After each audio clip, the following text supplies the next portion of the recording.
The moment the windshield shattered under the violent hit of the swerving truck, Ethan Hale realized his world was collapsing. Screeching metal roared through the California highway as his car spun glass, spraying across the interior like glittering knives everywhere. When the vehicle finally stopped crushed against a barrier, Ethan tasted blood and felt a thick darkness swallowing half his vision completely.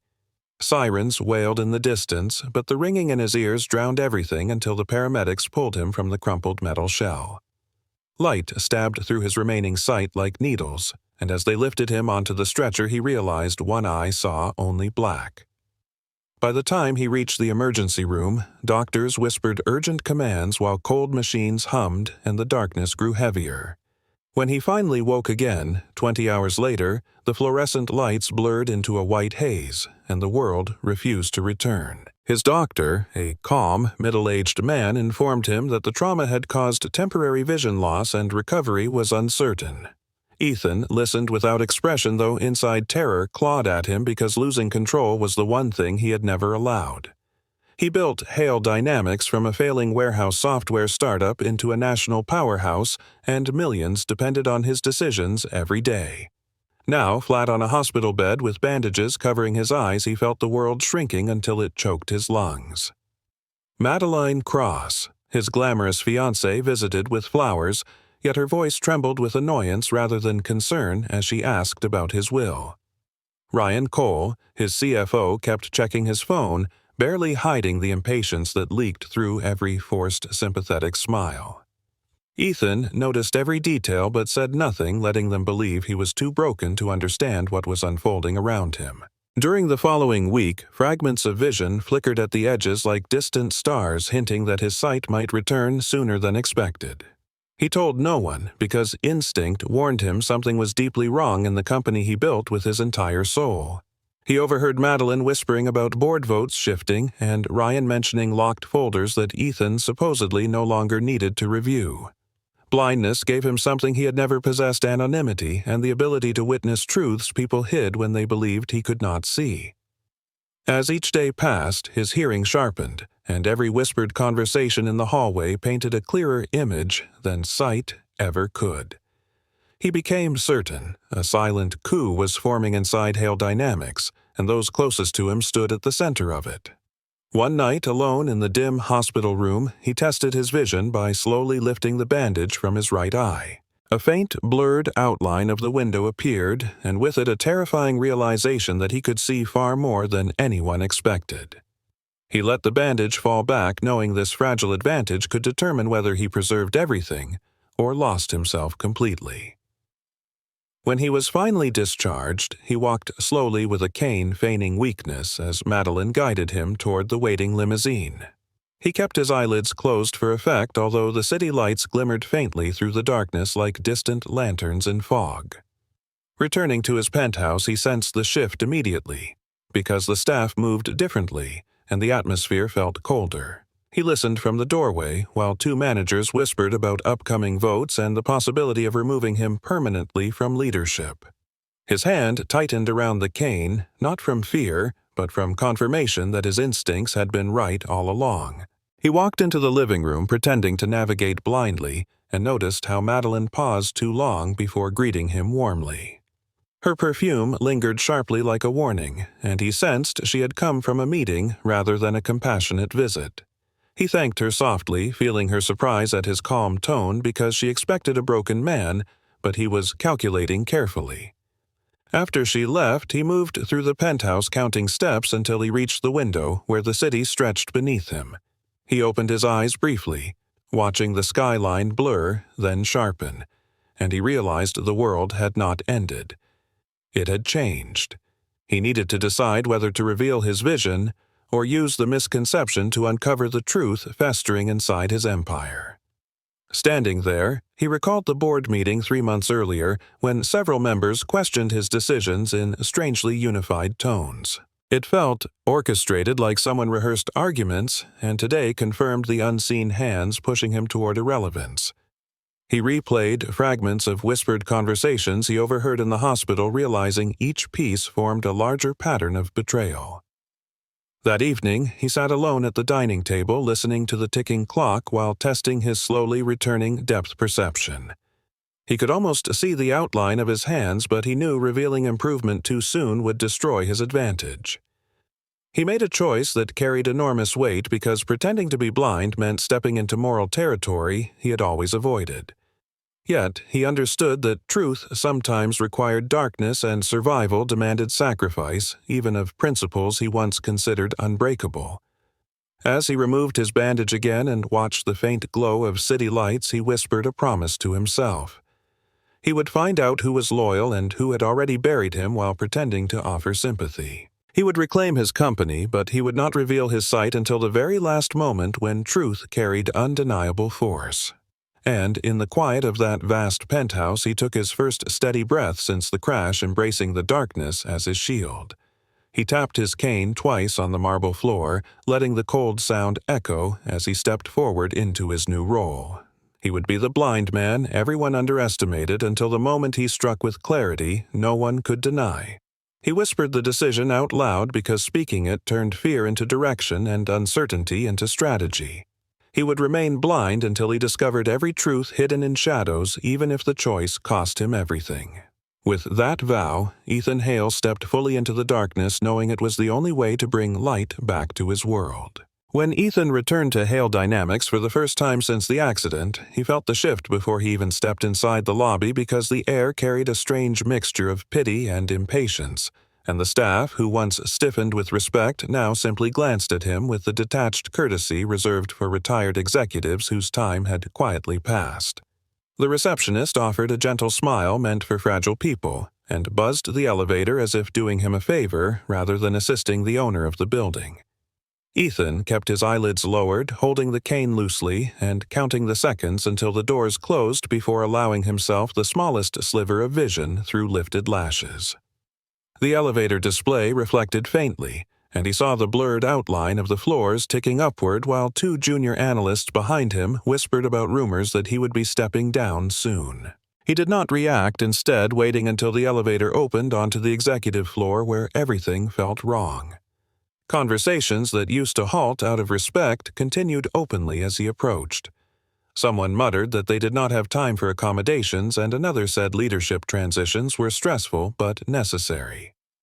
Ethan moved slowly, letting his cane tap the floor as though he needed it, while his restored sight picked up subtle details like how the walls now displayed new charts Ryan favored, or how the receptionist desk on the executive level, once staffed by his most trusted assistant, was now manned by someone he barely recognized.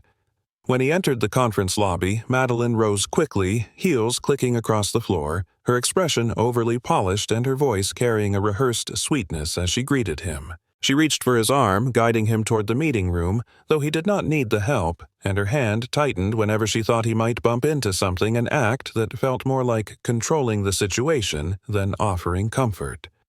Through the blurred slits of his half-open eyes, he saw Ryan waiting at the head of the conference table, a position Ethan himself had always taken. Ryan did not stand immediately, instead finishing a comment to another board member before finally giving Ethan a smile too wide to be sincere.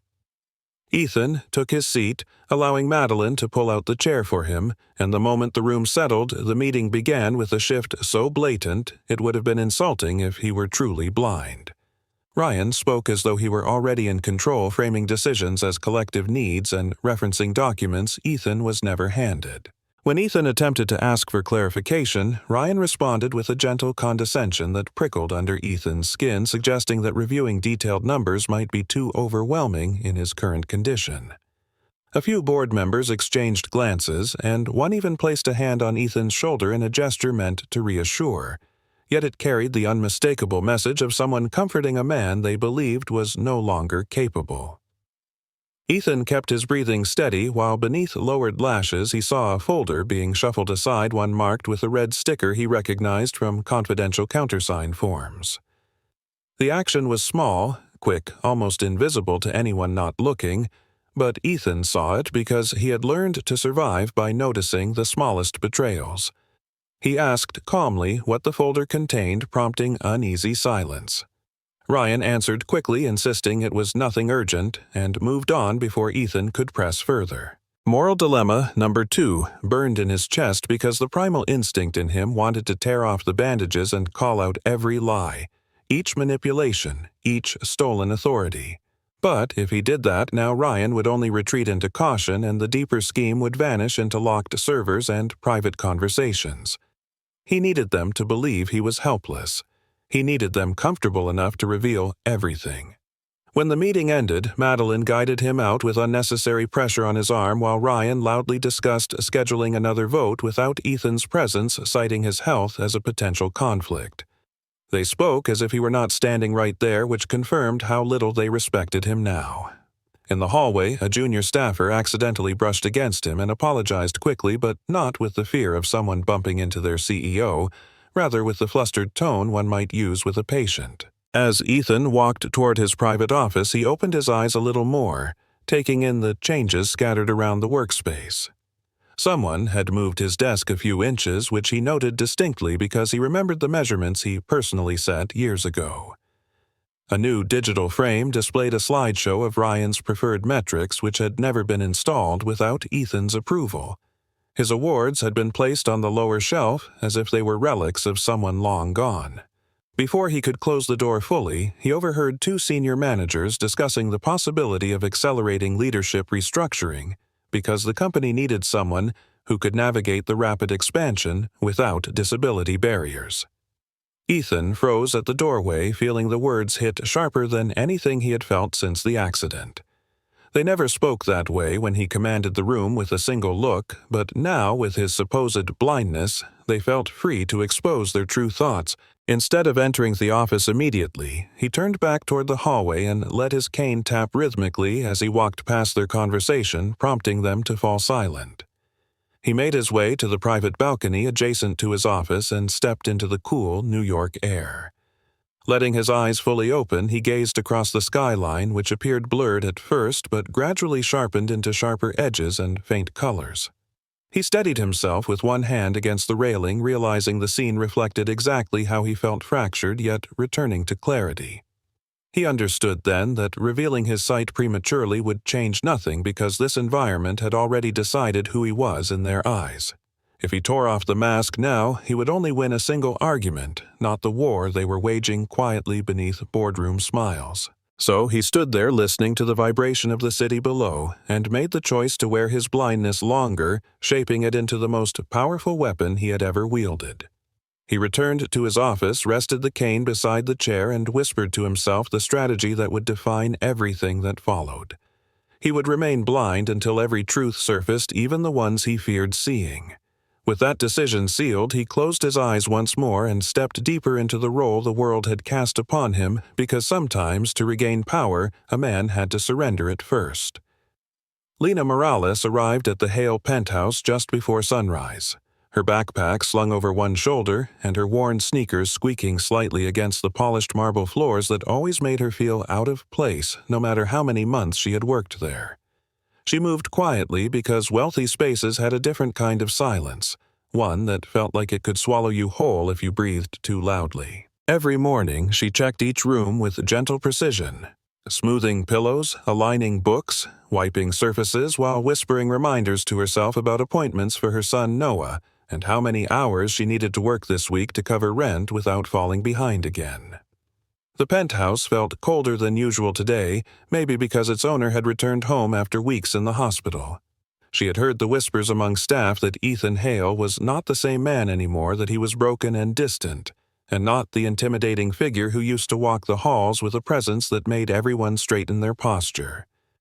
She had never seen him before the accident, so she carried no memory of his power, only the fragments of pitying gossip that drifted through the service hallways. As she entered the living room, she noticed the cane leaning against the couch and the faint outline of someone sitting in silence near the window. She froze immediately, recognizing the quiet posture of a man trying not to be noticed. She hesitated, torn between backing away so she would not disturb him or stepping forward because her job was to clean and she could not afford to lose even a single hour. Noah had been coughing last night and she needed to buy medicine. So she cleared her throat softly and said good morning in the careful tone she reserved for moments when she feared she might accidentally offend someone simply by existing. Ethan did not turn his head immediately, and she assumed he had not heard her. She took a few steps closer, dusting the bookshelf and adjusting frames with shaking hands. Then his voice cut through the air, low and calm, surprising her so much that she nearly dropped the cloth. "You do not have to walk on eggshells," he said. His tone carried no anger, only exhaustion and something deeper, something she could not name. She apologized quickly, words tumbling over themselves, explaining she did not want to interrupt and that she was only trying to do her job. He nodded, but did not move, still facing the window as though staring at a world he could not see. She kept working, glancing at him occasionally, wondering how someone so powerful could look so isolated even in a penthouse larger than any place she had ever imagined living in.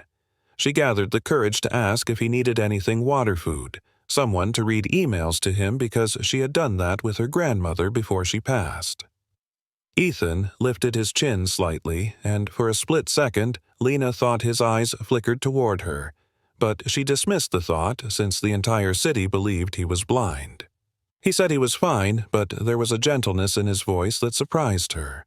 She returned to cleaning, feeling the weight in her chest ease a little because he did not treat her like she was invisible or merely part of the furniture. When she went to adjust a stack of documents on the side table, she saw several pages half exposed, as though someone had placed them hastily. The top sheet bore the logo of Hale Dynamics and a signature line at the bottom. Before she could read more, she heard footsteps approaching and instinctively slid her body slightly in front of the papers shielding them. Ryan Cole entered with brisk authority, greeting Ethan loudly, though his gaze barely flicked toward Lena. He asked Ethan if he had reviewed the forms needed for the upcoming vote. Ethan replied with calm disinterest, saying he would look into it soon. Ryan smirked as if certain Ethan lacked the capability. Then he turned and walked away, leaving tension hanging in the air. Lena exhaled slowly, realizing she had been holding her breath. She gathered her cleaning supplies and moved toward the kitchen, but Ethan spoke again, asking softly whether she was all right. She nodded, quickly embarrassed that he had noticed her sudden panic. She said she was just clumsy and easily startled. Hearing her voice tremble, Ethan felt something shift inside him. She genuinely believed he could not see, and yet she had shielded the documents instinctively as though his vulnerability demanded protection. He murmured a quiet thank you, catching her off guard. She looked toward him, unsure if he meant it for her. She whispered, "You are welcome."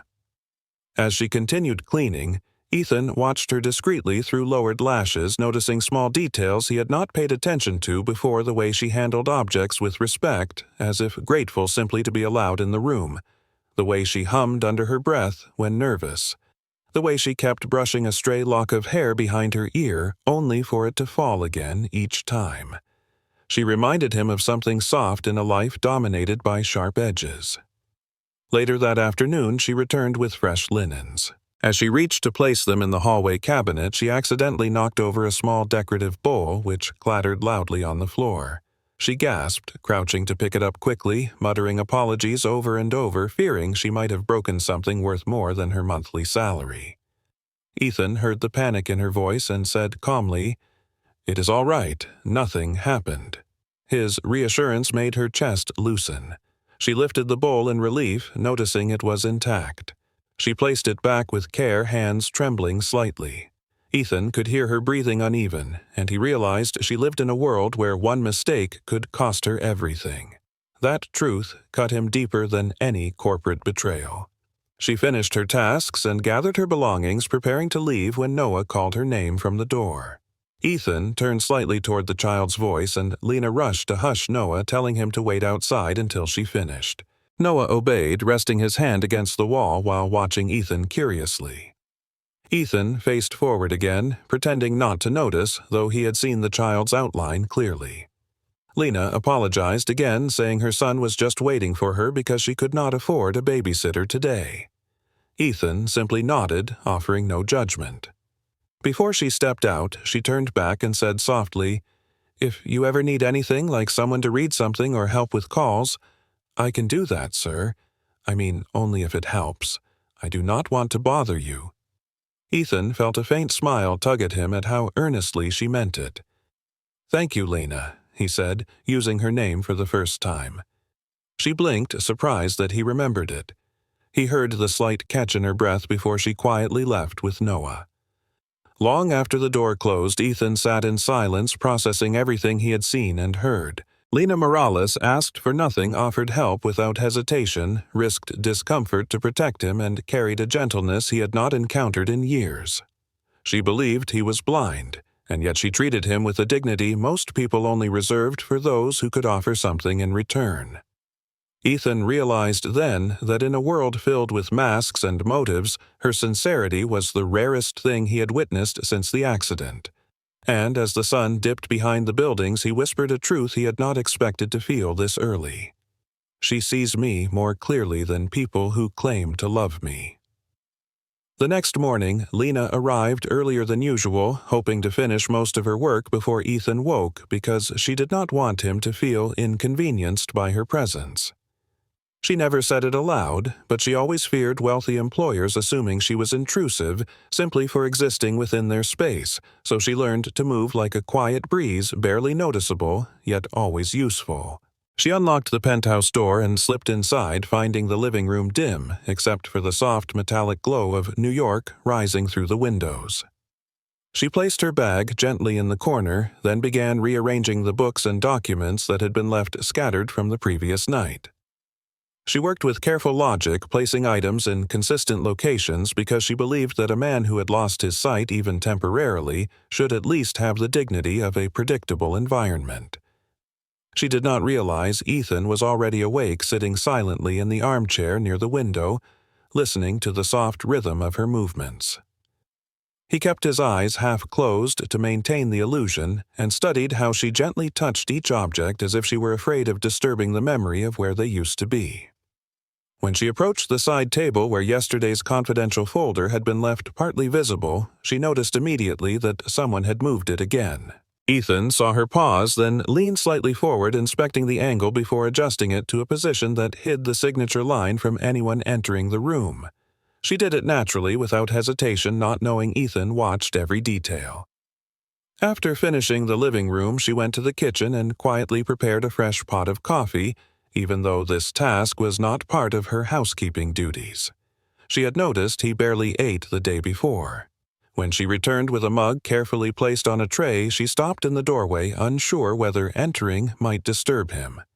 Ethan said without turning, "You can come in."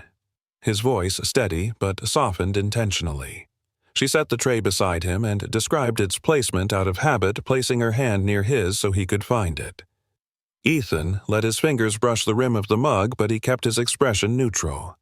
He said thank you, and she smiled faintly, though he only sensed it by sound, the soft exhale that accompanied the curve of her lips. After cleaning for a while, she stepped aside when she heard footsteps approaching from the hall and instinctively moved toward the bookshelf, pretending to dust while actually positioning herself between Ethan and whoever entered. It was Ryan again, carrying a stack of documents. Ryan walked around the room, reciting updates regarding acquisitions budgets and potential board votes. Ethan listened while appearing detached, knowing every word was strategically selected to assert dominance. At one point, Ryan placed a new binder too close to Ethan as if expecting him to knock it over. Lena noticed the placement and quietly shifted the binder to a safer spot without drawing attention to herself. It was such a small gesture, but one that shouted louder to Ethan than anything Ryan said that day. When Ryan left, Ethan remained silent for a long moment. Lena resumed cleaning, feeling awkward because she sensed tension, but did not know why. Then something unexpected happened. She gently touched his shoulder, not long enough to be inappropriate, but long enough to convey reassurance. She whispered, "I know things feel strange for you, but you are still in your home, and people should treat you with respect." Ethan almost turned his head toward her but stopped himself. Her empathy felt disarming in a way he had not prepared for. That afternoon, as she rearranged items on the console table, she heard hurried footsteps again. This time it was a maintenance worker unfamiliar to her who barged in claiming he was instructed to check wiring in Ethan's office. She did not like the urgency in his voice, nor how he avoided looking at her. Something about him felt wrong. She positioned herself subtly between the man and the office door, blocking his path while apologizing politely and asking for his work order number because she had never seen him before. The man grumbled and said it was urgent. Ethan, from the chair, sensed the shift in Lena's voice and quietly opened his eyes enough to see the man's hand near his pocket where a phone was recording. The man muttered about needing quick photos of the office layout. Ethan recognized immediately that this was not maintenance but a setup to gather evidence of his supposed incapacity. Before Ethan could intervene, Lena stepped closer and said firmly, "I am sorry, sir, but without authorization I cannot let you into his office." Her voice still soft but steadier than he had heard before. The man cursed under his breath and left, claiming he would return later with approval. When the door closed, Lena exhaled shakily, her heart pounding. She had no idea she had just protected Ethan from yet another attempt to undermine him. Ethan sat quietly absorbing the weight of what she had done. She had no reason to defend him, not really, but she did it anyway simply because she believed it was right. Later that day, when she was tidying the hallway closet, her elbow knocked against the edge of a decorative mirror, causing it to tilt. She gasped and quickly adjusted it. Ethan had heard the sound and asked if everything was all right. "Yes, sir, just me being clumsy again," she answered, embarrassed. Yet, even in her embarrassment, she added quietly, "I just do not want anything to break while you cannot see well. I want things to be easier for you." Her voice cracked slightly, revealing sincerity that caught Ethan off guard. A little while after Noah arrived, waiting patiently in the hallway for his mother. As Lena bent down to tie his shoelace, the laces slipped and she attempted to retie them with flustered motion. Ethan watched the tender exchange through lowered lashes, realizing that the same gentleness she offered her son extended naturally toward him. It stirred something unfamiliar inside him, something quietly warming beneath the layers of suspicion and anger he carried since waking in the hospital. In the late afternoon, she prepared to leave and approached him one final time to say goodbye. Before she could walk away, Ethan lifted his hand slowly, reaching toward her as if to trace where she stood. His fingertips hovered near her cheek, and for a breathless moment she remained still confused but not frightened. At the last second, he stopped his hand closing slightly in midair before lowering it, pretending he had simply been seeking the chair arm. She interpreted it as a blind man trying to orient himself and stepped closer, guiding his hand gently so he would not fall. That soft contact made Ethan inhale sharply, though he quickly masked it. She let go immediately, apologizing for touching him, but he told her it was okay, his tone steadier now, calmer, because her presence had quieted the storm inside him. When she finally left with Noah, Ethan sat alone in the fading golden light, thinking of the way she had protected him without being asked, how she had rearranged his home to help him navigate how she had confronted a stranger without hesitation, and how she had offered comfort when he least expected anyone to care. These were acts of love, small, quiet, unnoticed acts from someone who believed he could not see them at all, and because she believed he was blind, she showed him a truth everyone else tried to hide. He whispered into the empty room, "She thinks I am helpless, but she is the only one keeping me from falling apart." Noah arrived earlier than usual the next morning, holding Lena's hand tightly, while she whispered reminders about behaving well and staying quiet because Mr. Hale needed rest. The little boy nodded with exaggerated seriousness, though curiosity sparkled in his dark eyes. When they stepped into the penthouse, Noah paused immediately, sensing something different about the space, even before noticing Ethan seated near the window. Children had a way of reading emotions without words, and what Noah read in the room was loneliness, heavy and unmoving like a shadow taller than the man sitting within it. Lena placed her bag down and began tidying as usual, while Noah stayed near the doorway until he whispered, "Mama, can I draw while you work?" She nodded distractedly and handed him a small bundle of crayons she always kept in her purse because drawing was the only thing that consistently kept him calm when life felt unpredictable. Noah settled on the floor with his paper, unaware that Ethan was quietly observing him through the barely parted veil of his eyelashes. For weeks, the penthouse had felt like an empty museum, cold, distant, sterile, But now, the faint scratching of crayon echoed with a softness that made the place feel more like a home than it had in years. Ethan listened to the small sounds the gentle hum Noah made while coloring and the occasional questions he asked his mother, who answered with patient warmth. He noticed that Lena's voice softened even further when she spoke to her son, the exhaustion still present, but wrapped with a tenderness that came from loving someone fiercely, even while struggling alone. After a few minutes, Noah finished his drawing and stood staring at it as though deciding something important. Then, without hesitation, he walked toward Ethan. Lena froze mid-step, whispering, "Noah, wait, honey. Please, do not bother." But the boy kept walking, his tiny footsteps landing with quiet confidence. Ethan remained still, pretending not to notice, until Noah gently touched the side of his chair. "Sir, I made this for you," Noah said, his voice small but steady. Ethan opened his eyes slightly enough to see the boy holding out a piece of paper filled with bright lines and uneven shapes. "What is it?" Ethan asked, keeping his tone neutral. Noah smiled proudly. "It is you, and this is the light coming back." There was a glowing yellow shape around a rough stick figure representing Ethan, and beside it a smaller figure with a blue circle of light that matched another around the larger figure.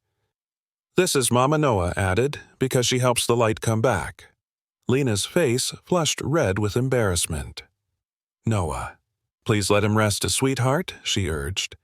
Ethan slowly reached out, letting his fingers trace the paper as if trying to understand the drawing through touch alone. But what he tried to understand was the rush of emotion tightening his chest. Noah looked up at him and said softly, "You look sad, a lot. My grandma used to look sad too, until I held her hand. She liked that." Lena rushed forward, pulling Noah gently back, apologizing over and over, but Ethan shook his head. "It is all right, Lena," he said. "Noah is not bothering me." Something in his voice surprised even him. Noah studied Ethan with wide, sincere eyes, then reached out and placed his small hand on Ethan's. The warmth of it made Ethan inhale sharply. Children had no agenda, no hidden motives. All Noah saw was a man in the dark. After a moment, Noah returned to drawing, leaving Ethan staring at his own hand as though the child had left something imprinted there. Lena resumed cleaning, but every few minutes she glanced at Ethan, worried she had crossed some line by letting her son approach. Ethan sensed her anxiety and finally said, "Lena, please do not apologize every time Noah breathes near me." She exhaled, shakily relieved, and smiled briefly in gratitude. Later that day, Ethan heard footsteps again, this time 2 sets, one heavier and one light. Noah wandered back toward him, carrying another drawing, this one half-finished. He held it up proudly and asked Mr. Hale, "Can you tell me if this looks like a window?" Ethan paused, then spoke gently. "Perhaps you should ask your mom. She sees things better than I do." Noah shook his head. "You see too, I can tell." The words hit Ethan so unexpectedly he almost reacted physically. He kept his expression neutral, but something inside him tightened. Children notice truths adults overlooked because adults convince themselves of lies. Noah did not know why, but he sensed that Ethan saw more than he let on. Ethan answered carefully, "Sometimes I see something, sometimes not." Noah nodded as if this made perfect sense. Then he climbed onto the ottoman near Ethan, sitting cross-legged while explaining the lines and colors in his drawing. Ethan listened, finding himself unexpectedly soothed by the child's presence. Noah's voice filled the dead space in his penthouse, restoring a kind of life Ethan had forgotten existed. When Lena noticed, she hurried toward them, her eyes wide with worry.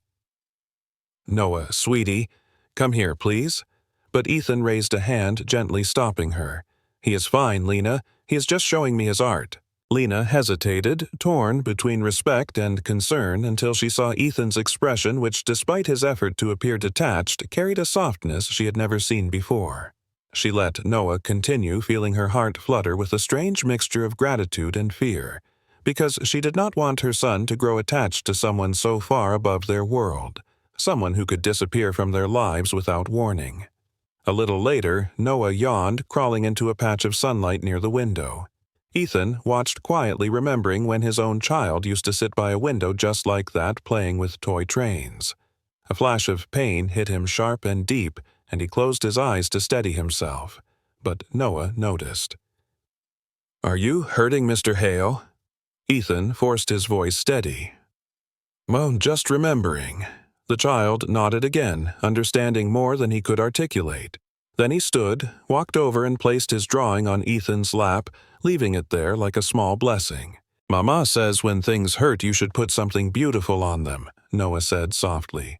"Then you can breathe better." Lena covered her mouth, trying not to cry. Ethan's throat tightened as he traced the crayon lines with a trembling hand, realizing this boy could see the grief he hid from the world. As Lena packed their things to leave, Noah tugged her sleeve and whispered loudly, "Mama, can we come back again tomorrow? I want to help the light come back more." Ethan pretended he had not heard, though the words settled inside him like a quiet ember glowing with unexpected warmth. Before they left, Lena turned to Ethan, eyes gentle, full of apology and gratitude intertwined. "Thank you for being patient with him," she whispered. Ethan shook his head. "No, Lena, thank you." After the door closed, Ethan looked at the drawing again. The two figures surrounded by light, and whispered into the empty room. "Maybe the child sees more clearly than I ever have." In the days that followed, an unspoken rhythm began to settle inside the penthouse, one that neither Ethan nor Lena acknowledged aloud, but both felt in the soft shifting of the atmosphere, as though the place itself breathed differently when the three of them were inside it. Ethan noticed it first in the mornings when he sat in the armchair pretending to wait helplessly for orientation while secretly opening his eyes just enough to watch the faint silhouette of Lena moving through the kitchen. She had begun arriving at the same time every day, placing her bag in the same quiet corner, humming the same soft tune under her breath, while preparing the house exactly the way she thought would make life easier for a man who could not see. She never bragged about it, never explained it, never made her kindness into a performance. She simply reshaped the world around him with gentle practicality because she thought he needed a safe space to exist in. She did not know he could see her wiping fingerprints from door handles he never touched, or placing objects within easy reach as though mapping out a world he could navigate without fear. Ethan also noticed the warmth creeping back into the penthouse through small details, tiny things he had overlooked for years. The faint scent of lemon cleaner, followed by the softer scent of the lotion she used on her hands. The quiet clink of glass cups being placed carefully so they would not rattle and startle him. The light tapping of Noah's crayons rolling across the table whenever the boy visited. For the first time in months, the silence in his home felt full instead of hollow. One afternoon, Lena arrived to find Ethan sitting near the fireplace looking more tense than usual. She hesitated as always before speaking because wealthy men often interpreted concern as intrusion. "Sir, would you like me to open the curtains or keep them closed?" she asked. Ethan replied in his practiced, calm voice, "Whichever is easiest for you." But Lena paused, studying him with her own intuition. She stepped closer, opened the curtains halfway, allowing sunlight to spill onto the rug in a warm, golden line. "Noah likes sunlight," she said quietly, almost as an explanation. Ethan did not respond, but she was right. He watched through lowered lashes as the light moved across the floor and settled near his feet where Noah usually sat drawing. He had not realized how much he missed the feeling of a home touched by life. Later that day, Lena brought in a small radio she found stored in one of the cabinets and set it on the counter. She asked politely if he had any objections to soft music while she worked. Ethan said no in the faintest whisper, though his heart tightened strangely at the idea of music returning to the space. When she turned it on, gentle acoustic notes drifted into the room, filling corners that had collected months of silence. Ethan sat back, letting the sound wrap around him. His eyes closed a little too long, and Lena noticed. "Music helps," she said softly. "My mom used to say it keeps you company, even when nobody is speaking." He did not answer, but her words lingered with him long after she left the room.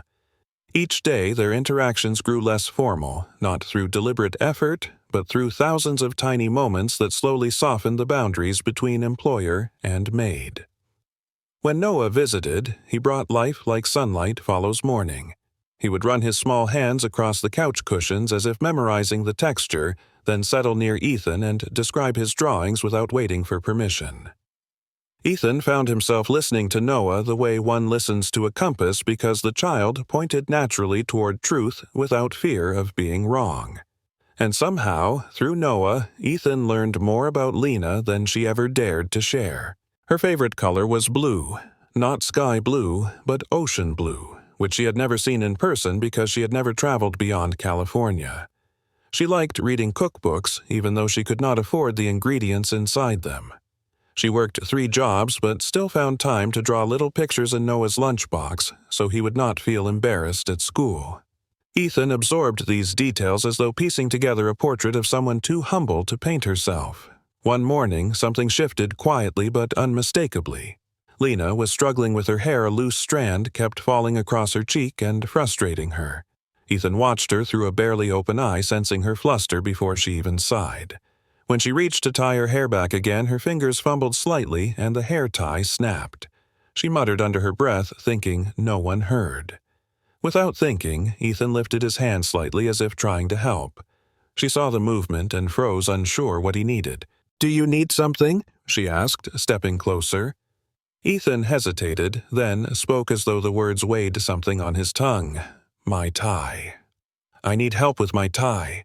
She blinked, then nodded gently. "Of course, sir." She stepped in front of him, her hands trembling more than she wanted them to as she lifted the fabric and slid it around his collar. Ethan kept his eyes down, half closed, forcing himself to remain still.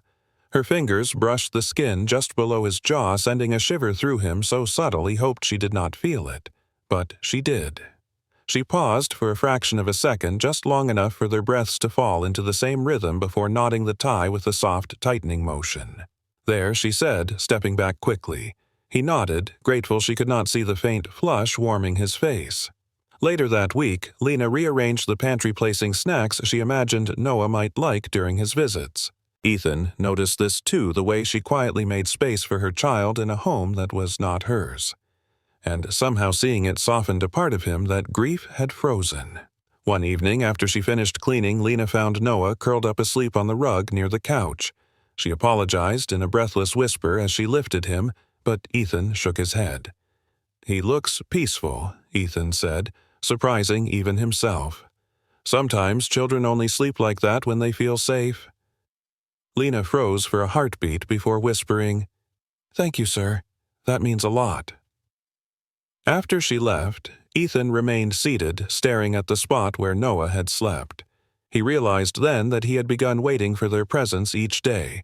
The soft conversation, the careful movements, the warmth they unknowingly brought. The penthouse no longer felt like a monument to his loneliness. It was slowly becoming something else, a quiet home built piece by piece through kindness neither of them fully acknowledged. And though Ethan kept his eyes half closed, hiding the truth of his vision, he knew one thing with piercing clarity. This home was no longer held together by walls or wealth, but by the gentle presence of a woman who asked for nothing and a child who saw everything. Everything began to crack the same week Ethan started to feel almost human again, because just as the warmth inside his penthouse grew steadier, the world outside it sharpened into something far more dangerous. Hale Dynamics had always been a battlefield in disguise, but now the fight crept dangerously close to the heart of the company and straight toward the man everyone believed too blind to see it coming. Ethan sensed the shift the moment he arrived at headquarters, with Madeline guiding him a little too tightly down the hallway.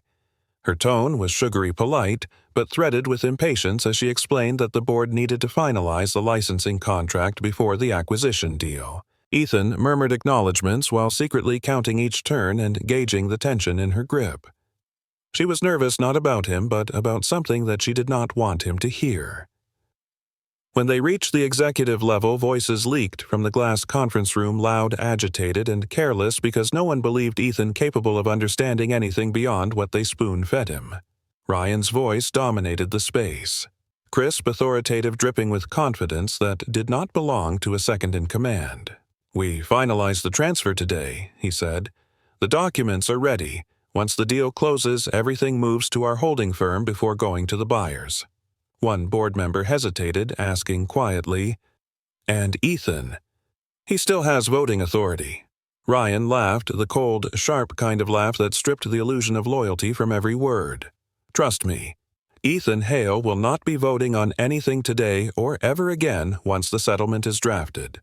Ethan stopped mid-step, his cane hovering just off the floor. So that was the plan.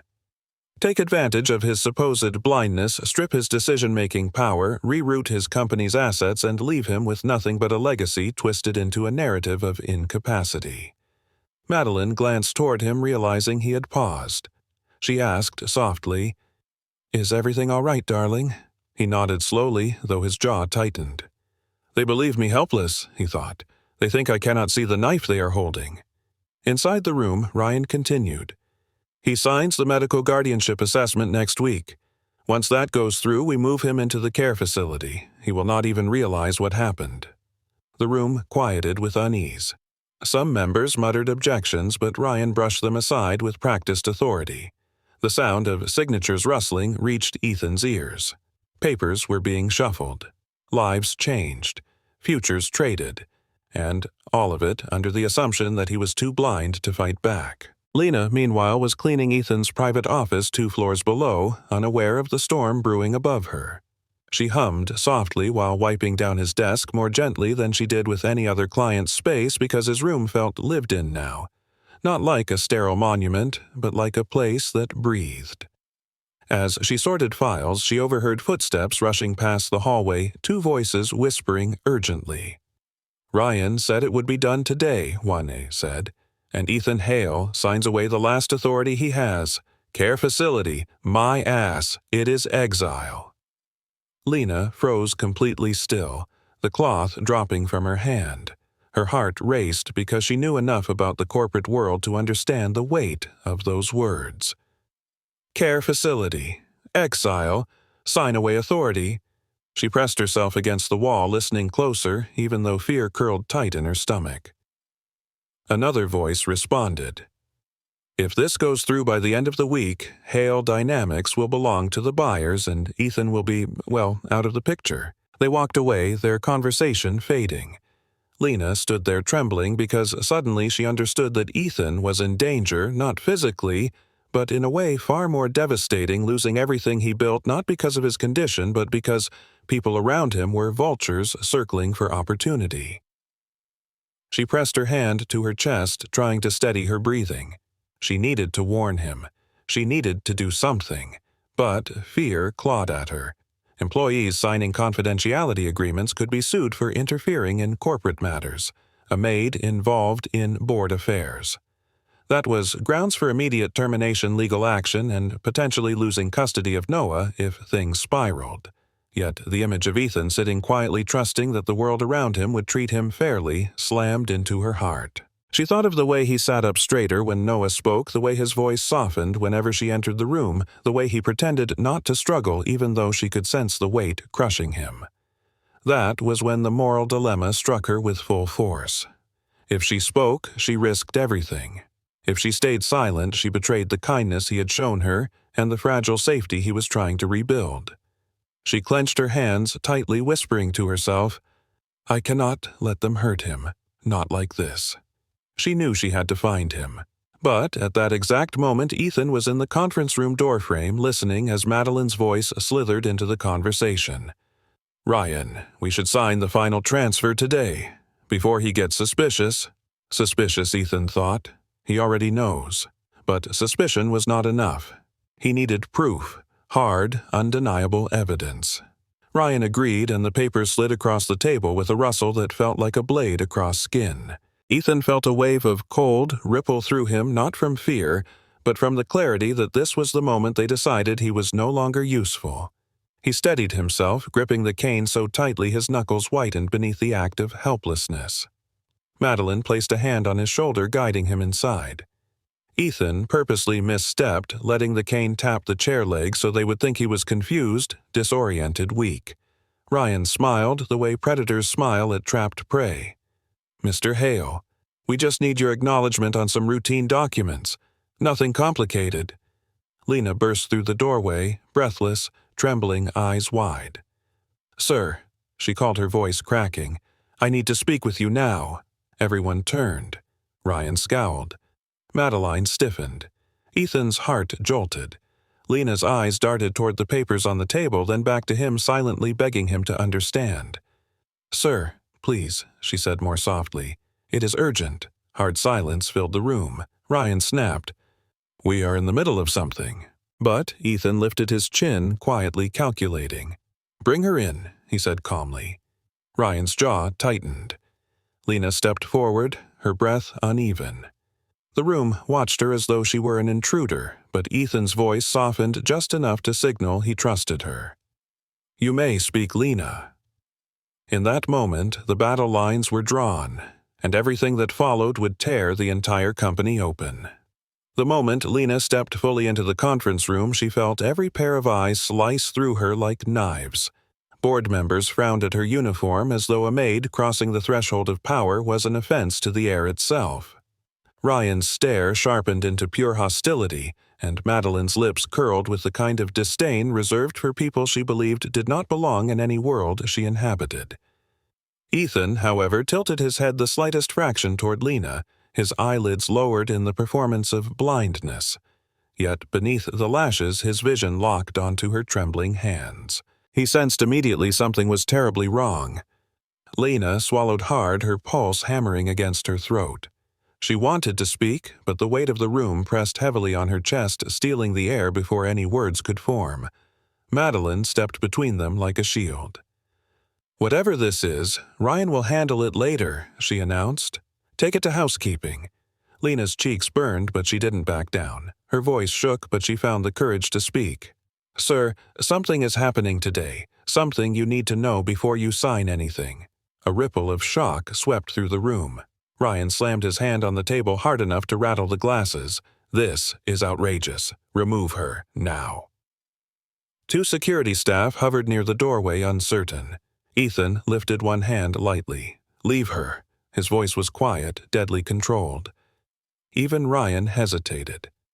Lena stepped closer, only by inches, but enough that Ethan could see the terror mingling with determination in her eyes. She whispered, "Sir, they are trying to take your company today.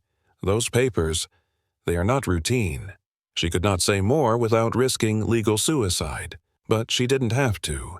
Ethan already knew. Her fear only confirmed the truth. Ryan recovered quickly, plastering a smug smile across his face. "Oh, please. She doesn't understand corporate documents. She probably overheard a fragment and built a dramatic fantasy." Madeline nodded sharply, sending Lena a poisonous glare. "And now she is jeopardizing her job by barging in." Ethan kept his expression blank, his eyes unfocused as though searching the air for Lena's voice. "Thank you for telling me," he said softly. "You can wait outside until I call for you." Lena bowed her head, backing toward the door with trembling breaths, but as she stepped into the hall she heard Ryan's voice shift into a harsher, controlled whisper. "We sign now. Finish it before he asks questions." Lena froze in the hallway, panic clawing up her spine. She couldn't stop the meeting. She couldn't burst in again. She couldn't explain the truth without proof. But she also could not let them destroy him. She pressed a shaking hand over her mouth, struggling to breathe. "Think, Lena, think." Her gaze darted along the hallway until it landed on the small warning panel near the service elevator. A blinking red indicator showed a malfunction in the CO2 suppressant system in the executive kitchen. She remembered the maintenance report she signed last week about faulty ventilation. Fire alarms in luxury towers carried harsh penalties if pulled without real danger, but CO2 sensors often triggered soft evacuations for safety. She didn't need flames. She just needed time. With her heart pounding, she slipped into the service corridor and typed the maintenance override code she had overheard during the repair. Her fingers trembled so badly she entered it twice before the system accepted it. The indicator blinked brighter. A soft, sharp hiss echoed from the vents, followed by a rising beep, beep, beep of the CO2 alert system. Seconds later, the automated voice filled every room on the floor. "Warning, carbon dioxide leak detected. Please evacuate immediately." Panic erupted instantly. Board members shot to their feet. Papers scattered. Chairs scraped violently across the ground. Ryan cursed loudly, grabbing the contract folder. Madeline screamed, "Someone fix this." Ethan rose slowly, tapping his cane on the floor as the alarm blared. It was chaos, but controlled enough that no one suspected sabotage. Lena watched through the doorway as executives rushed out, but just as she exhaled in relief, Madeline shoved past her so hard that Lena stumbled backward. Then, security moved to escort Ethan away. But in the frantic crowd, someone collided with Lena, knocking her off balance. She slipped on the polished floor and crashed hard into the wall. Pain shot up her arm, and she gasped. Noah, she thought instantly. She had to get home safe. She pushed herself up, clutching her elbow, but the hallway had become a stampede of expensive shoes and panicked voices.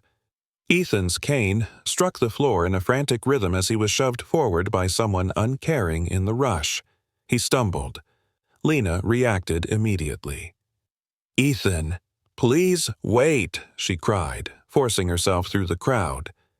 She reached him seconds before he lost his footing entirely. Her hand grabbed his forearm, steadying him. For a moment, everything else blurred. The alarm, the panic, the shouting.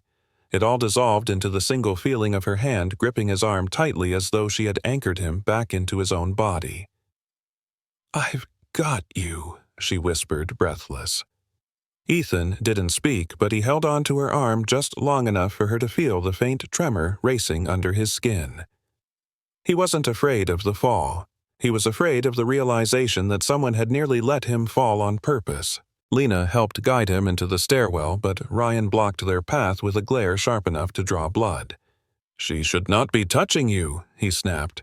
"She is not part of your care staff." Ethan didn't respond. He merely turned his head slightly toward Lena. His voice was low, steady. "Thank you, Lena. You can go now." She nodded, swallowing the ache rising in her chest. She stepped aside so security could rush Ethan down the stairs. The moment he disappeared, Lena's knees buckled and she braced herself against the railing, fighting tears. She had saved him. She had bought him time. But it had cost her everything. Minutes later, when the alarms finally ceased and the all-clear announcement echoed through the building, Lena was summoned to HR. Not by phone, not by message. In person. When she entered the office, Madeline stood there, arms crossed, eyes glittering with cruel satisfaction. "Lena Morales, you are terminated immediately." Madeline announced, her tone loud enough for everyone outside to hear. "Leave the building within 10 minutes." The humiliation felt like a blade cutting through bone. Lena lowered her gaze and whispered, "Yes, ma'am." She held her tears only until she stepped outside and saw Noah waiting for her in the lobby holding his small backpack. "Mama, are you okay?" he asked. She forced a smile through the tear burning her eyes. "Yeah, baby. We'll be okay." But behind her, Ethan Hale stood at the top of the stairs, listening to the echo of her voice as it carved itself into his heart. And though he wore the mask of a blind man, his eyes were open wide, seeing everything. The building felt unnervingly silent after the evacuation ended, as though the alarms had sucked all the oxygen out of Hale Dynamics and left a hollow shell behind. Ethan stood inside the executive lobby, gripping his cane not because he needed it, but because rage threatened to spill through him in a way he had not felt in years. He had heard Lena's voice tremble the exact moment HR announced her termination. He had heard Noah's small, confused question. And he had heard Madeline's satisfied exhale, like someone who had finally eliminated an inconvenient problem. That was the moment something in Ethan Hale cracked. Not loudly. Not violently, just a quiet break deep inside the place where disappointment turns into clarity. He waited until the sound of Lena's footsteps faded from the lobby, then walked slowly toward the elevator, tapping the cane with deliberate rhythm, pretending blindness while his vision sharpened through narrowed eyes. Security offered help. He dismissed them. Assistants asked if he wanted an escort. He declined. He needed time to think, to breathe. To decide how much longer he could endure the performance of helplessness when the only person who genuinely protected him had just been thrown out like trash. When the elevator doors closed, Ethan leaned against the mirrored wall, closing his eyes fully for the first time that day. He saw Lena's face in his mind, the shock and raw pain when Madeline fired her. He saw Noah's small hand holding his mother's jacket. He saw the way Lena steadied him during the chaotic evacuation, her hands shaking, but her voice steady enough to keep him from falling. She didn't know he had seen everything. And now he could not hide behind blindness anymore. When the elevator opened into his penthouse, Ethan walked slowly across the living room, his steps heavier than usual. The silence here, once peaceful, now echoed with her absence. He sat in the armchair where she always found him and tried to breathe, but each inhale felt sharp because guilt pressed down on him. He should have protected her, but to protect her he would have had to reveal the truth, and revealing the truth too soon would ruin everything. Hours later, the doorbell rang, soft, hesitant, almost apologetic. Ethan tensed. No one came unannounced. He removed his glasses just enough to clear his view, then slipped them back on and walked toward the sound. When he opened the door, Lena stood there, her clothes still wrinkled from the chaotic day, her hair undone, her eyes red from crying, but she held herself with quiet bravery even in heartbreak. Noah clung to her leg, half asleep, his cheek pressed to her thigh. Ethan felt something twist in his chest. Lena murmured, "I am sorry, sir. I know I should not be here. I came to return something." She held out a small envelope. Inside was the keycard to the penthouse. Her hand shook slightly. "I didn't want someone else to pick it up and use it without permission." Her voice cracked at the edges, but she forced herself to stay composed. Ethan took the card slowly, fingers brushing hers. He inhaled sharply, but she didn't notice. Or maybe she noticed and pretended she didn't. He spoke softly. "Lena, you did not need to bring this in person. You could have left it downstairs." She nodded, but whispered, "I needed to make sure you were okay after the alarm. You were scared, and I just wanted to check." Silence wrapped around them. Heavy, raw, truthful. Noah peeked up sleepily. "Hi, Mr. Hale." Ethan forced a smile even though it hurt. "Hello, Noah. Did you take care of your mom today?" Noah nodded proudly. "I told her you would be okay." She was scared, though. Ethan's throat tightened. Lena whispered, "Noah, honey, let's give him space." She shifted to leave, but Ethan stepped aside. "Wait. Come in." She hesitated, her breath catching because she was no longer employed here, and crossing that threshold felt like crossing a line she had no right to. "Sir, I do not work for you anymore," she whispered. "It would be inappropriate." Ethan exhaled, shaking his head. "You were fired for helping me. I think the least I can do is offer you a place to sit while Noah rests." She looked exhausted, torn between pride and survival. Finally, she stepped inside. She placed Noah gently on the couch where he curled up immediately, half asleep. Ethan watched the boy, then turned to Lena. She stood a few feet away, hands locked together as though holding herself from falling apart. After a long silence, she whispered softly, "I am sorry if what I did caused trouble for you. I never wanted to interfere. I just overheard things, and I was scared they were going to take something from you, something that mattered, something you built." Ethan stared at her stunned. In a world full of people who only wanted what he had, she was the only one who thought of what he could lose. And she did it while risking everything. His voice came out low, rough. "Lena, why did you do it?" Her breath stuttered. "Because you're a good man, sir. You didn't deserve what they were planning. I know I am just a maid, and I know it's not my place, but I couldn't watch them hurt you. Not when you already looked so lonely." The last word broke her.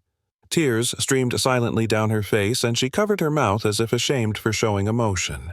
Ethan closed the distance between them slowly, carefully, unsure of his own shaking hands. "Lena," he said softly, "look at me." She lifted her eyes, and he made the choice.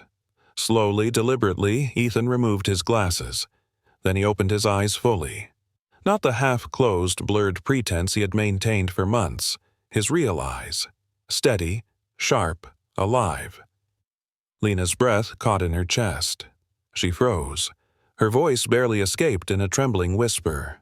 "Sir, you can see." Ethan nodded once, holding her gaze. "I saw everything, Lena, every single thing you did when you thought I was blind." Her lips parted in shock. Her knees trembled, but she didn't step back. She couldn't. She was too stunned, too undone. Ethan continued, his voice cracking. "I saw you protect me from Ryan. I saw you move things so I wouldn't trip. I saw you shield my documents. I saw you risk yourself for me today, and I saw the way you looked at me like I was still a person." Tears spilled down her cheeks uncontrollably. She whispered, "I did all of that because it was right, not because I wanted anything from you." Ethan's voice softened into something fragile, something furious, something unbearably tender. "I know. That is why it broke me when they fired you." She shook her head, wiping tears. "It doesn't matter. I have been fired before. I will find another job. But please do not confront them because of me. Please don't. You will ruin everything you have worked for." Ethan stepped closer until the space between them was filled with nothing but the quiet truth vibrating between their breaths. His hand lifted, trembling slightly. He touched her cheek with the gentlest brush of his fingers. She inhaled sharply. He wiped her tear, slowly, carefully, reverently. No kiss, no rush. Just a touch filled with every emotion he had locked away. His voice was barely audible. "Lena, you did not ruin anything. You are the only reason I still have a chance to fight." Her lips quivered. "Sir." "Ethan, please," he whispered. "Call me Ethan." She closed her eyes, letting another tear fall. Ethan. And in that moment, the air shifted. Something irreversible began. Something that would change everything that came next. For a long moment after Lena whispered his name, the room seemed to shrink around them as though the city outside held its breath. Ethan dropped his hand slowly, but the warmth of her skin lingered like a brand on his fingertips. She stepped back just one small inch, not because she feared him, but because the gravity of what had just happened terrified her. Ethan could see again. Ethan had seen everything. Ethan had been watching her with eyes that were never blind. And now she was standing in his penthouse, unemployed, unstable, terrified of losing custody or housing or safety, but equally terrified of what her heart had felt when his hand touched her cheek. She took a shaky breath. "Sir, Ethan, I mean," she corrected herself, swallowing the trembling in her voice. "You cannot tell anyone about this. If they know you can see again, they will hide everything they are doing. They will erase every trace before you can prove anything." Ethan nodded, his jaw tight. "I know. That is why I need your help." Lena froze, shaking her head immediately. "No, absolutely not. I cannot help with anything involving your company. I could be arrested, or worse, they could say I manipulated you. I'm nobody, sir.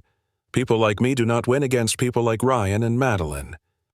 Ethan stepped closer, his voice low, steady but filled with urgency. "You already helped me, Lena. You gave me time today. Without that alarm, they would have forced me to sign everything. Your actions saved the company." She stared at him, disbelieving, desperate. "I triggered a CO2 alert in a corporate tower," she whispered. "I could go to jail for that. I could lose my son." Her voice cracked on the last word. Ethan flinched. The thought of Noah losing her struck him harder than anything Ryan had ever said. He quietly motioned toward the couch. "Sit. You are shaking." She hesitated, but Noah stirred lightly in his sleep, curling closer into the cushion, so she obeyed, sinking onto the edge of the couch with her hands clenched tightly. Ethan sat across from her, leaning forward, elbows on his knees. "I will not let anything happen to you or Noah," but she shook her head fiercely. "You cannot promise that. You know you cannot." Ethan didn't respond for a long moment because she was right. He could promise protection, but the world rarely cared about promises. So he offered truth instead.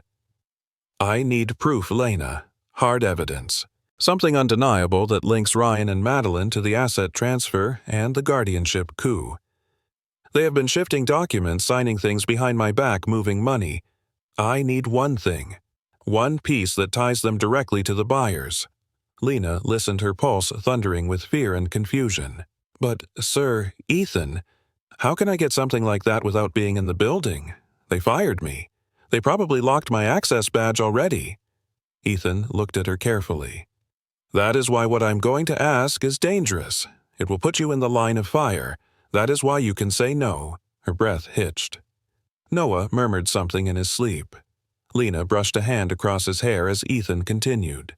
Ryan keeps all sensitive files offline in a private physical cabinet in his office. The only people who know the code are Ryan, Madeline, and a few senior managers. Lena stiffened. Why are you telling me this? Because, he said gently, you are the only person they would never suspect. Her eyes widened, fear and disbelief battling inside them. Sir, Ethan, the risk, if I get caught? Ethan shook his head quickly. If you get caught, I take responsibility. I will say I instructed you. I will say you were acting on my behalf. I will put my name on every line. She stared at him, unable to breathe. Why would you risk everything for me? His voice cracked. Because you risked everything for me. Silence lingered like a fragile thread between them. Lena looked down, whispering almost to herself, I cannot let Noah lose me. I cannot. She squeezed her eyes shut, fighting tears again. Ethan moved closer, kneeling in front of her without thinking. Lena opened her eyes, startled. Ethan, don't. He said quietly, placing his hand over hers, not gripping, just resting. Warm, steady, reassuring. Listen to me. If anything happens to you, I will take care of your son. With my life. Lena pulled her hand back instantly, shaking her head. No, absolutely not. Do not say things like that. I do not want my son raised by a billionaire. I want to raise him. I want to be his mother. Ethan's voice steadied. And you will. I swear to you. But, Lena, you have to understand, without evidence they will destroy everything. They will take the company. They will twist the narrative. They will put me somewhere I cannot fight back. They will erase every trace of what they did. And they will walk away clean. Lena folded her hands over her face, muffling a sob. I do not know how to help without risking my entire life, sir. I really do not. Ethan hesitated, then spoke with painful honesty. I would never ask you if there were another option, but I cannot break into my own CFO's office without alerting security, and I cannot trust a single person on my payroll, except you. The confession hung in the air, thick and vulnerable. Lena lowered her hands, staring at him through wet lashes. Her heart pounded a warning so loud she could feel it in her bones. Yet something else tugged at her. Something quiet and steady. Something that whispered he believed in her when no one ever had.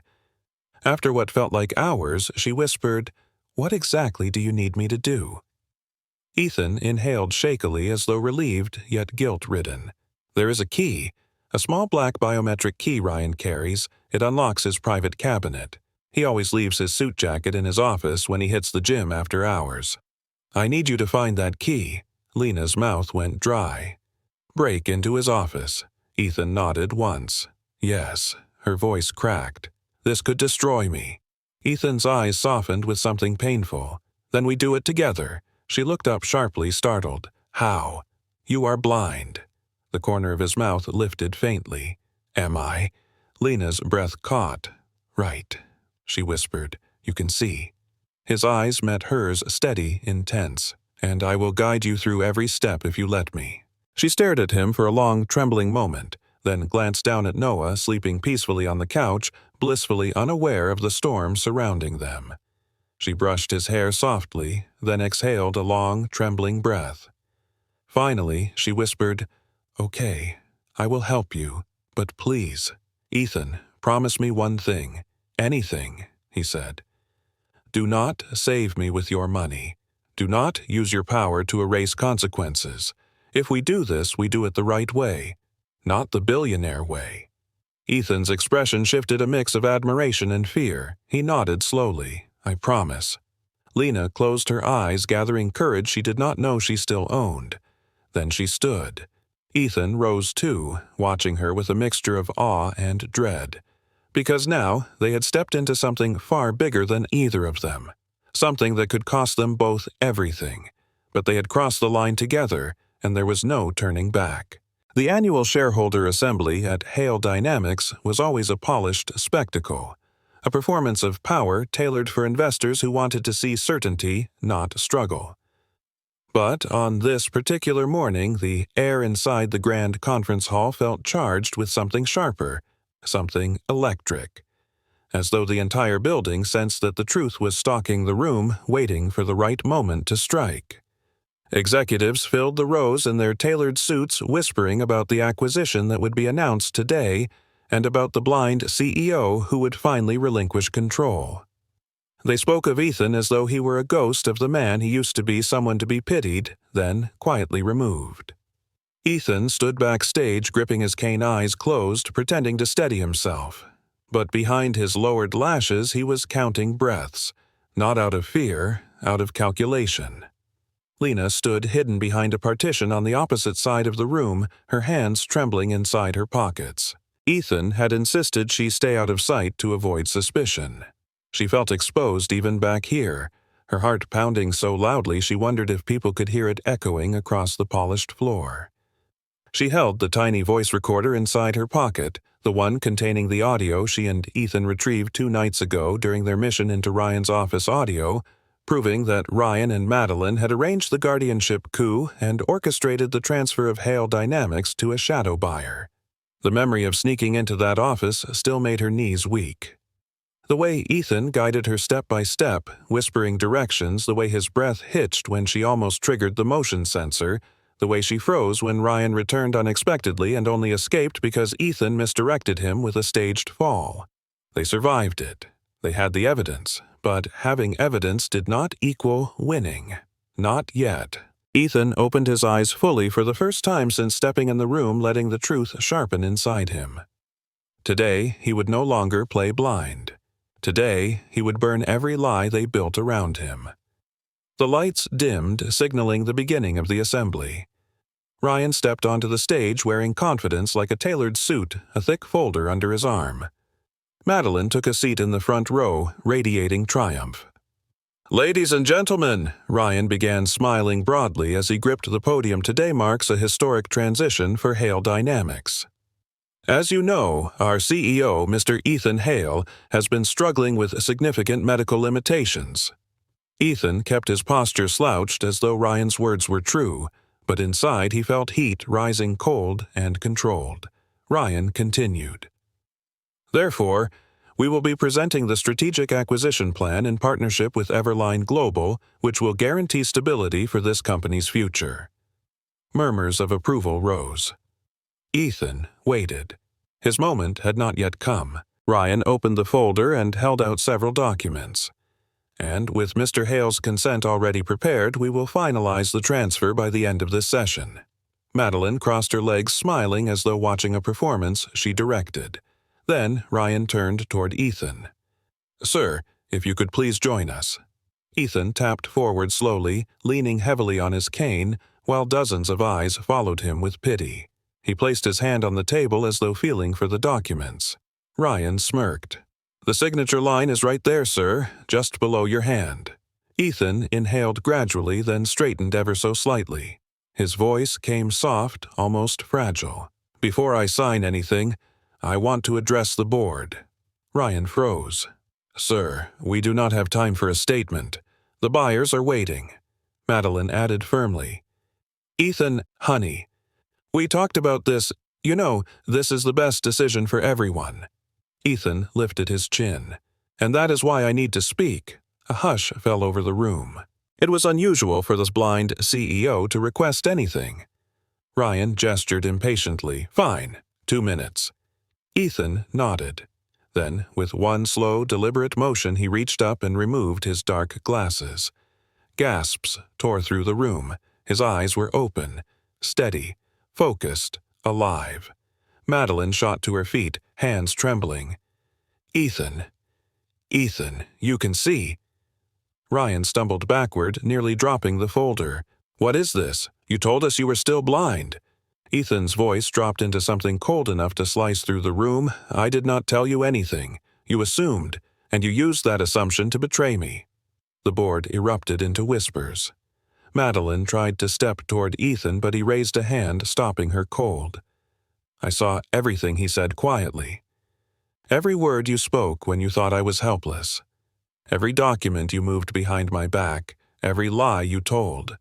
And I saw the people you tried to crush so you could rise." He glanced toward the back of the room where Lena stood unseen but not unfelt. Ryan regained enough composure to speak, his voice cracking. "This is absurd. There is no proof." Ethan's answer was soft but lethal. "There is." Lena's breath caught. This was the moment everything depended on. Ethan tapped his cane against the podium, a sharp signal. From behind the partition, Lena stepped forward, legs trembling but steps steady. Several board members gasped, recognizing the maid who had been fired. Her presence alone stirred scandal. Madeline hissed, "What is she doing here?" Security moved, but Ethan raised his voice. "Do not touch her." The command froze them instantly. Lena reached the table, her hands shaking as she placed the small recorder beside Ethan. He pressed play. Ryan's voice filled the room crystal clear. "Once the guardianship is signed, Hale is finished. File the transfer documents." Madeline then added coldly, "And make sure he never sees the reports." The room went dead silent. A few investors looked physically ill. Others stared at Ryan in open disgust. Ryan lunged forward. "That is manipulated audio." Ethan cut him off. "You left a timestamp in the corner of your screen. The truth is not edited. The truth is recorded." Police officers waiting outside the hall entered on cue, escorted by the company lawyer who had stood on standby since dawn at Ethan's request. Officers approached Ryan and Madeline slowly, deliberately. Ryan shouted, "You cannot do this. I am the acting CFO." Ethan faced him fully for the first time in months. "Not anymore. You are under arrest for fraud and conspiracy." A single gasp echoed across the room when the handcuffs clicked. Madeline screamed, lunging toward Ethan, but officers restrained her. "You let this maid manipulate you," she shrieked. "She tricked you." Ethan turned to her with terrifying calm. "She is the only one who didn't." The officers dragged Madeline and Ryan away as the boardroom dissolved into chaos. Reporters waiting outside swarmed instantly. The truth was out. The coup had collapsed, and Ethan Hale was no longer the blind man they believed him to be. But as the room spun with uproar and disbelief, Ethan stepped away from the podium and walked straight toward Lena. She backed up, instinctively overwhelmed. "Sir, I did only what I thought was right." Ethan shook his head. "No, Lena. You did what was brave, and you saved me." She looked down, tears filling her lashes. Ethan moved closer, lowering his voice so only she could hear. "Now, let me save you." And with that, the room that once dismissed her became the place where everything changed. The moment the police led Ryan and Madeline out of the building, the boardroom dissolved into a frenzy of voices, clicking phones, flashing cameras, and frantic questions ricocheting off walls that had once felt untouchable. But Ethan didn't hear any of it. His focus narrowed to one person, the only person in the room who looked like she desperately wanted to disappear. Lena stood near the back, trembling as though the floor beneath her had vanished. She was gripping her hands so tightly the knuckles had turned white. Her breaths shallow, uneven, almost painful. Noah wasn't with her, and somehow that made her look even smaller. Ethan stepped toward her, but every step felt like crossing a line he wasn't sure he was allowed to cross. Lena's eyes lifted to his just slightly before she immediately dropped her gaze to the ground, overwhelmed by the weight of what had just happened. "Sir," she whispered, "I think I should go. I should not have been here to begin with." People around them paused, recognizing the former maid who had just helped bring down two of the company's top executives. Cameras tilted toward her. Several board members whispered sharply, "Who is she? This is scandalous. Was she involved? Did she manipulate him?" Lena shrank back as though each whisper struck her like a blow. Ethan's jaw tightened. He stepped closer, positioning himself between her and the crowd. "She didn't ask for this," he said sharply. Every person in the room flinched, not expecting that edge in his voice. A security guard approached, asking softly, "Sir, do you want us to escort her out privately?" Ethan's eyes flashed. "She leaves when she chooses. Not because she is removed like a problem." Lena flinched at the word problem because that was exactly how she felt in this world, a complication, a liability, a stain on the polished floors of wealthy lives. Ethan turned to her, lowering his voice. "Lena, please look at me." She hesitated before lifting her eyes. The moment she did, the noise around them seemed to fade. His voice softened into something fragile. "You didn't just save my company. You saved me." Her breath caught, but she shook her head, tears gathering. "I didn't do anything you couldn't have done eventually. I just overheard things." Ethan stepped closer. "No. You stepped in when no one else would. You risked your job, your safety, everything." Lena swallowed hard, her voice trembling. "And now everyone will think I did it for money, that I tried to get close to you, that I wanted something." Ethan's face hardened with fury. "Anyone who thinks that has never seen the way you live or the things you sacrifice." A flash went off. Someone had taken a photo of them standing too close. A reporter shouted, "Sir, is she your new personal aide?" Another called, "Is she involved in the scandal?" Lena froze, muscles locking in panic. This was her worst nightmare, being pulled into the public eye where every mistake was magnified, where people like her were judged simply for breathing near the wealthy. Ethan saw her panic and turned immediately, grabbing his cane and using it to push back the cluster of cameras. "Back off," he commanded, his voice sharp enough to silence the room. "She is not a part of this investigation. She is not public property. She is a private citizen." The room fell tense, uneasy. Lena whispered, "Ethan, please stop. You are only making it worse." He turned to her, eyes soft. "Then let me get you out of here." He guided her toward a side exit, away from cameras, away from whispers, away from the noise. She followed because she had no strength left to resist. When the door closed behind them, the hallway fell into silence, broken only by their uneven breaths. Ethan leaned against the wall for a moment, letting out a breath he hadn't realized he was holding. Lena stood a foot away, hugging her arms tightly around herself. Her eyes shimmered with unshed tears. She whispered, "You should not have defended me like that. People will think things, ugly things." Ethan stepped forward slowly, cautiously, almost afraid she'd run. "Lena, listen to me. You did nothing wrong. Nothing." She pressed her back against the wall, shaking her head. "But you are a billionaire, and I am. I clean houses. People love stories where the maid ruins the rich man's life. They will twist everything. They will say I tricked you. They will say Noah and I wanted money. They will say I caused the scandal." Ethan closed the distance between them just enough that she could feel his voice, not just hear it. "I do not care what they say." Lena's tears spilled over. "But I do." Ethan's expression broke open in a way she had never seen. Not anger, not frustration, but something wounded. Something protective. Something that looked like he was hurting because she was hurting. He spoke gently. "Then let me help you." She shook her head fiercely. "No. You cannot fix everything with power. I do not want to be another story where the billionaire swoops in and saves the maid. That is not who I am." Ethan's breath hitched. "I know that. Believe me, I know that. You saved me long before I ever saved you, but that does not change the reality. Lena, you're in danger now. Reporters, lawsuits, retaliation. They will come for you because they cannot come for me." She looked away, her voice breaking. "I just want Noah safe. That is all." He softened immediately. "Then let me make him safe. Not with money, with honesty." He knelt down beside her, Noah-sized eye level, as if remembering the promise he made to her in the penthouse. "You said not the billionaire way. So I am offering you the human way.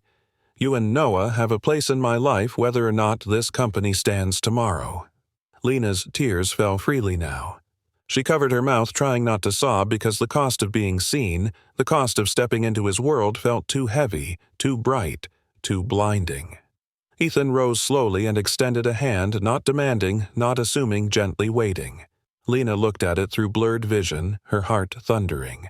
She whispered, "I do not know how to trust what you're offering." Ethan's voice cracked. "Then trust what you already did. You saw me when I was invisible. You believed in me when I doubted myself. You protected me when everyone wanted me gone. I'm just trying to return what you gave me." Lena took a shaky breath and placed her hand in his. Not fully. Not tightly. Just enough to let him know she wasn't walking away. Not yet. Ethan exhaled a quiet breath of relief. The hallway held them in fragile silence until Noah's small voice echoed faintly from the far end of the hall. "Mama, I'm tired." Lena rushed to him, scooping him into her arms, holding him as though she might lose him. Ethan watched them, something tender flickering across his face. And as the noise of reporters gathered again outside, he knew the truth with painful clarity. Saving the company had been the easy part. Saving the people he cared about would cost far more. A full year passed before Ethan realized how gently time had rewritten the story of his life. Not through fortune or power, or the return of his sight, but through a quiet love that had grown slowly like sunlight slipping into a room that had been dark for too long. The chaos, after the scandal, faded piece by piece. The headlines eventually shifted from the maid who saved a billionaire to the downfall of Ryan and Madeline, and then finally to the rebirth of Hale Dynamics under Ethan's leadership. But none of those victories defined the year for him. What defined it was Lena and Noah, and the small home in Oregon where a man who once lived in a penthouse full of glass and steel had learned to breathe again. The house sat at the edge of a forest, its porch facing a path where autumn leaves drifted silently each morning. It was not grand. It was not luxurious. It was honest. Ethan had chosen it because Lena once mentioned she dreamed of a place where Noah could ride a bike without fearing traffic and where mornings were quiet enough to hear birds instead of sirens. He never told her that was why he bought it. He simply showed her the key one afternoon and said, "I was thinking of moving somewhere peaceful. Would you like to choose the curtains?" She cried without answering. But she moved in 6 weeks later. Not as a girlfriend, not as a lover, not as a secret. She moved in because Noah felt safe, because Ethan kept every promise without forcing any future onto her. Because slowly, carefully they had built a home around shared responsibilities instead of fear. Ethan spent most mornings teaching Noah how to ride a bike on the gravel path outside the house. Noah would wobble wildly, then lean too far, then crash into a patch of soft grass, laughing each time as though falling was just another step toward flying. Lena watched them from the porch, a mug in her hands, eyes soft with a kind of happiness she had never allowed herself to imagine. Her heart ached every time she saw Ethan kneel beside Noah, adjusting the seat, explaining balance, encouraging him with a patience that did not exist in the man the world called a ruthless CEO. One morning, Noah finally managed to ride 10 whole seconds without falling. Ethan followed behind him, running in long strides, but not touching, not guiding, letting the boy find his own momentum. When Noah reached the end of the path, he stopped and threw both hands in the air, triumphantly screaming, "I did it!" Ethan slowed, catching his breath. Laughing with a joy so unguarded, Lena had to blink away the sudden heat in her eyes. Noah pedaled back and jumped into her arms. "Mama, did you see? I'm fast." Lena kissed his forehead. "You're the fastest kid in Oregon." Noah then ran to Ethan, who lifted him, playfully spinning him once in the air. Noah giggled, stretching his arms wide. Again, again. Ethan set him down gently. "Maybe later, champion. I need to catch my breath." Noah accepted this dramatically and collapsed on the grass. Ethan walked toward Lena and took the last few steps slowly, as though savoring the small journey that led him back to her. She smiled at him softly. He returned it with a look she had learned to read over the months, a look that meant home is wherever you are standing. They sat on the porch steps, watching Noah draw shapes in the dirt with a stick. Silence settled comfortably between them. Finally, Lena whispered, "You did a good job." He glanced at her. With Noah? Ethan shook his head. He did it himself. I just ran behind him. She looked down at her hands, then back at him. You do that a lot. Ethan frowned lightly. Do what? Run behind us. Quietly, without asking for anything. Ethan let the words settle in his chest. He looked at her long enough for her to feel the truth in his voice when he said, Lena, I don't need anything except for you two to feel safe. She felt her throat tighten. You already did that, Ethan. We are safe. We're more than safe. His eyes softened. Good. That means I was finally able to give you something back. She laughed gently. You've given too much. He shook his head. Not enough. Never enough. The wind brushed across the porch carrying the scent of pine. Noah hummed softly to himself on the grass. Ethan turned fully toward Lena. The moment felt so simple it almost disguised its significance. Lena, he said quietly, I want to tell you something. She tensed slightly. His eyes held hers steady. In my life I have built things, companies, systems, futures, but none of it ever felt permanent. None of it ever felt like something I could choose for the rest of my life. Until now. Her breath caught. Ethan continued, his voice trembling in a way she had never heard. I was never afraid of being blind. I was afraid of never seeing someone like you. The words struck something far deeper than her heart. They struck the years of loneliness, the years of fighting to survive, the years of believing she was invisible. Tears filled her eyes, but she smiled through them. Ethan reached out gently, brushing the corner of her eye with his thumb, the softest touch, barely there yet heavy with meaning. She whispered, Ethan, I'm not ready for big things. Titles? Promises? I'm not ready for that. Noah needs stability. I need to learn how to breathe without fearing everything will disappear. Ethan nodded without hesitation. Then we build small things, slowly, carefully, together. Lena breathed out a shaky laugh. That I can do. He smiled. Good, because I want a lifetime of small things with you. Noah suddenly shouted from the yard. Mama, Ethan, come see my mountain. They both turned laughing. Ethan extended his hand. She took it. Not tightly, not loosely, just enough to say, I'm here, I'm trying, I'm choosing this. And as they walked toward Noah, the sun warmed the forest, the gravel, the house, and the 3 hearts inside it. Not a fairy tale, not a rescue, not a miracle, just a home built softly, piece by the woman he chose to see forever. If you're still here listening to this story, then maybe something in Ethan and Lena's journey touched a place inside you. The quiet place where we hide our hopes, our fears, and the parts of ourselves we rarely let the world see. Maybe you saw a piece of yourself in Lena, the woman who kept going even when life kept pushing her down, the one who loved gently, even when no one was watching, the one who protected someone with nothing to gain. Or maybe you saw something familiar in Ethan, the man who had everything except the one thing that mattered, someone who saw him for who he truly was, someone who didn't want his money or his name, only the truth of his heart. And maybe you felt something when Noah drew that picture of light returning, or when Ethan finally admitted he'd been seeing her long before he ever opened his eyes. If this story made you breathe a little deeper, if it made your chest ache for the right reasons, or made you pause and think about the kind of love that grows slowly through small kindnesses, then I want to ask you for one thing, because your support truly shapes this channel and keeps these stories alive. If Lena's courage made your heart swell, or Ethan's confession made you tear up just a little, or if Noah made you smile the way only children can, then please take a moment right now and tap the like button. It seems like a tiny gesture, but it helps the story reach more people who love emotional slow-burn romances just like this. And if you are new here, welcome to our storytelling family. We share stories of love, second chances, healing, and the quiet strength of ordinary people who change lives without even realizing it. If that is the kind of world you want to escape into each night, then consider subscribing. It is free, and it tells the algorithm that you want more stories like this in your feed. And for those of you who have been here from the start, thank you for being the reason these stories exist. Every comment you leave, every emoji, Every line telling me where you're listening from reminds me that there are people all around the world who still believe in love that grows not from grand gestures but from honesty and care. Speaking of you, where are you watching from today?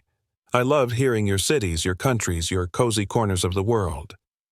Drop it below because one of my favorite things is scrolling through the comments and seeing our little community connect from everywhere. And here's a question I genuinely want to hear your answer to. Do you believe love like Ethan and Lena's still exists? The kind built not on wealth or gifts, but on being seen, on being understood, on the soft, unspoken loyalty between two people who protect each other, even when no one else would. Tell me your thoughts. Tell me what part of the story stayed with you the most. Was it the moment Ethan revealed he could see? The moment Lena risked everything to save him? Or the quiet life they built afterward in Oregon? I always read your comments and they inspire the next stories we create together. And finally, if you want more tales just like this one, the ones that make your heart tighten and your eyes burn just a little, stay tuned because more are coming. Stories of unlikely love, impossible choices, and the small moments that change everything. Thank you for spending your time with me, your night, your commute, your quiet moment before bed. It means the world to me. I'll see you in the next story.